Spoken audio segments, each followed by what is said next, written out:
Is employee vetting part of your employment process? If not, maybe it should be. It could be the most important decision that you make for your business. I had the opportunity to speak to Jennifer Barkhuizen from MIE about background checks and screening. I'm Cyrus Rogers, and this is For the Record. Jennifer, thank you so much for coming onto the show. Tell me a little bit about MIE specifically. What is it that you do? Thank you for having me today. So MIE is Southern Africa's largest background screening company. We have a footprint in Africa where we service over 30 African countries. We provide background screening services to companies in the private and in the public sector. So why is it important to have background screening to begin with? Is it something that employers should be thinking of doing specifically?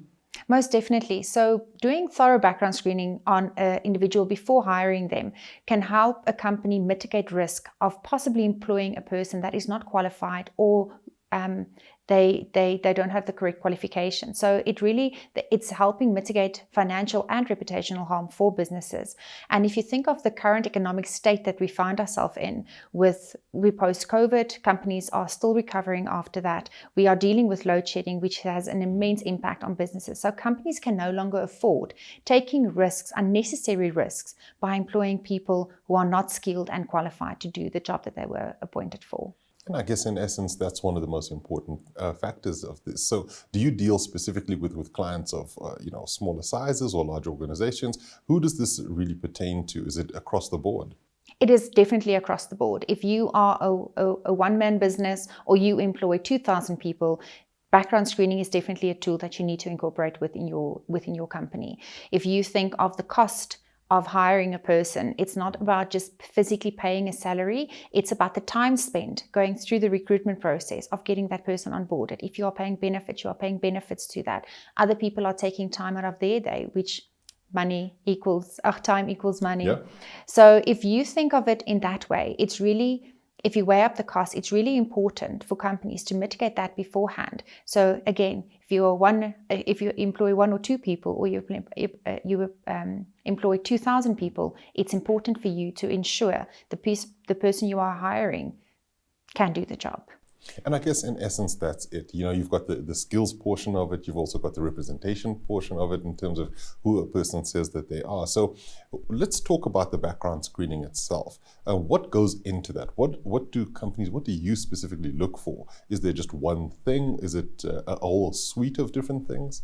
Background screening can incorporate so many different factors of a person. So it's really the process of verifying personal credentials of that person, but also to gain a deeper understanding of that person in a professional capacity and whether they would fit into your organization. So if a lot of people think, a background screening check is doing a criminal verification or a qualification verification, and don't get me wrong, that is very important information to know.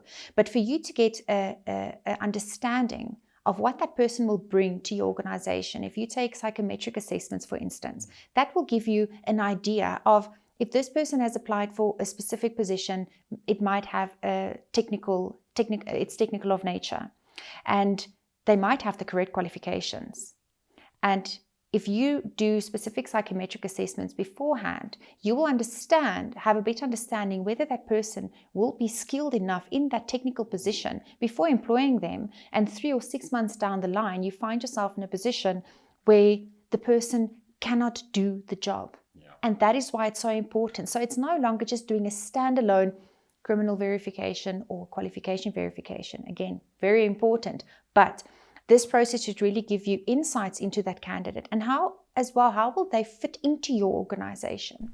So you're looking at this from a macro level as well, in essence, because you're saying, yes, we see the individual. We see that they've said that they went to X, Y, and Z school or X, Y, and Z university. But, over and above that, there is this opportunity to assess them at a level that perhaps you don't necessarily get in an interview setting or even just before that. Most definitely. And think about it, if everybody has gone for an interview sometime in their life, you prepare, You put your game face on and you sit there and you sell yourself, because that is what an interview is all about. You take your CV, which might be a 1 or 2 page. You say, this is what I studied, this is where I've worked in the past, this is my credentials. And then you go and you sell yourself.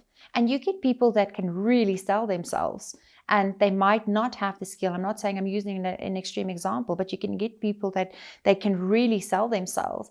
And then other people might not be able to have that, so they are reliant on their credentials. And that's why it's important for companies to take that into consideration and not take a document provided by an individual at face value.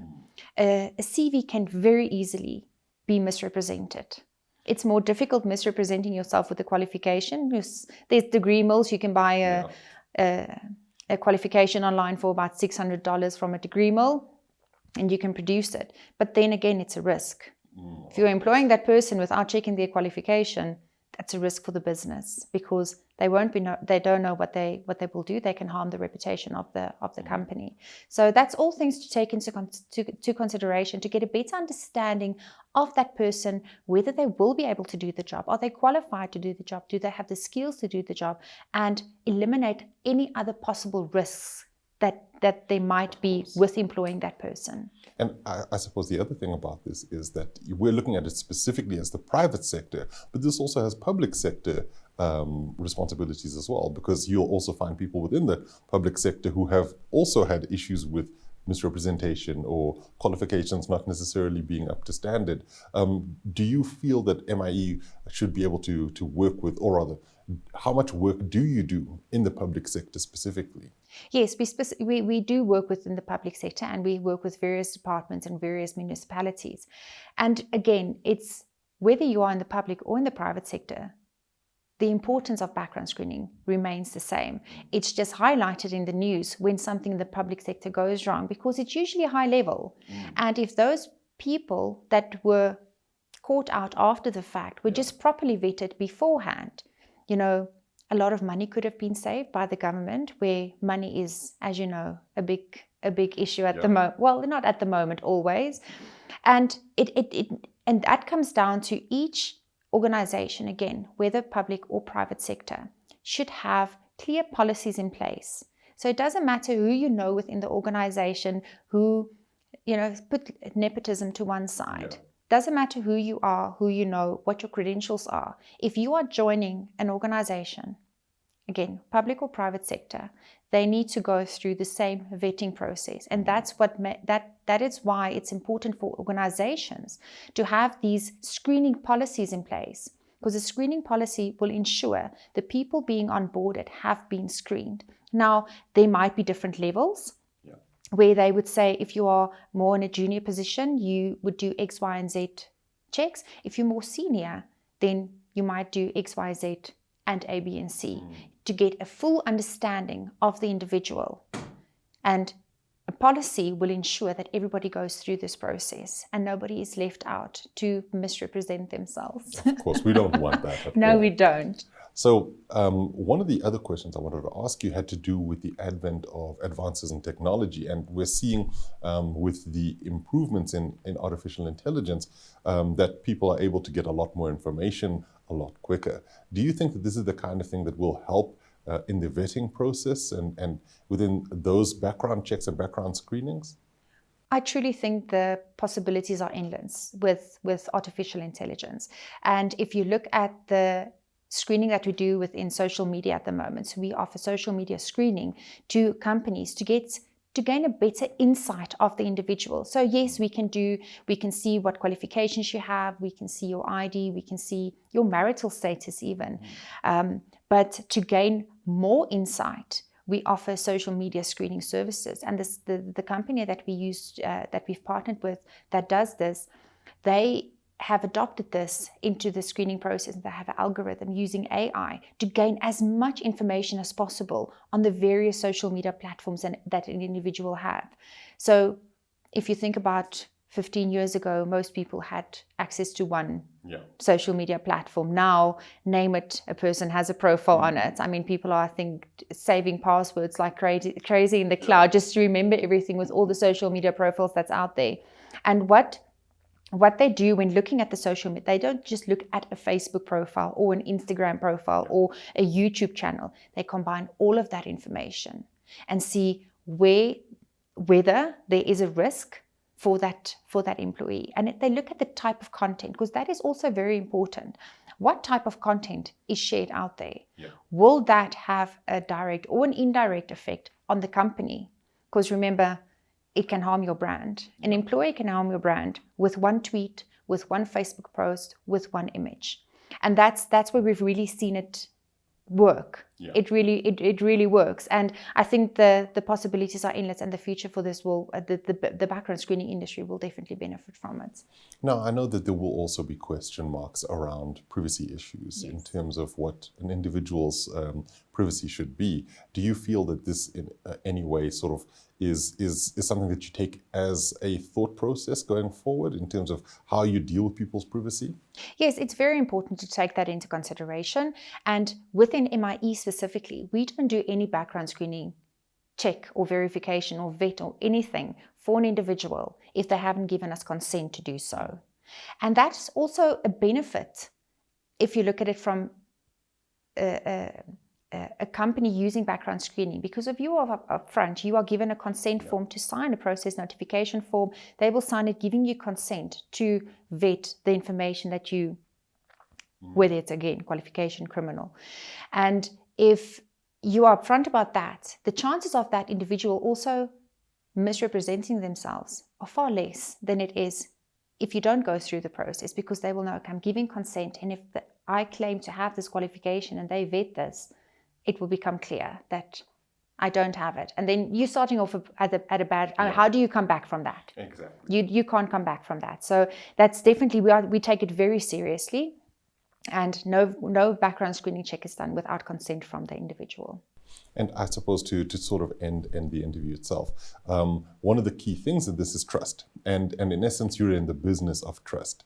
From an individual perspective, when employers or prospective employers are looking at individuals and saying, we want to know if we can trust that this person that we want to bring on board is who they say they are.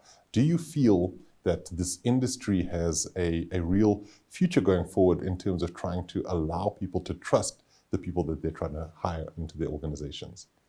We live in a world where trust is almost out the door, and I think it's going to take a miracle to bring back that trust. You know, trust in your fellow man, to call it that.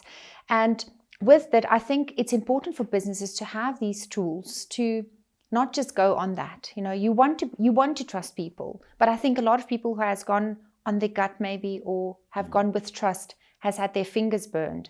So rather do your due diligence beforehand and vet the people properly to ensure that your business is safe. Because I mean, if it's your baby, you want to build that business. Yeah. You want to make it an environment where people want to work for you. And having one rotten egg within your organization could make that difficult for not only you as a company owner, but for your employees as well. Thank you so much, Jennifer, for such an enlightening conversation. Thank you so much.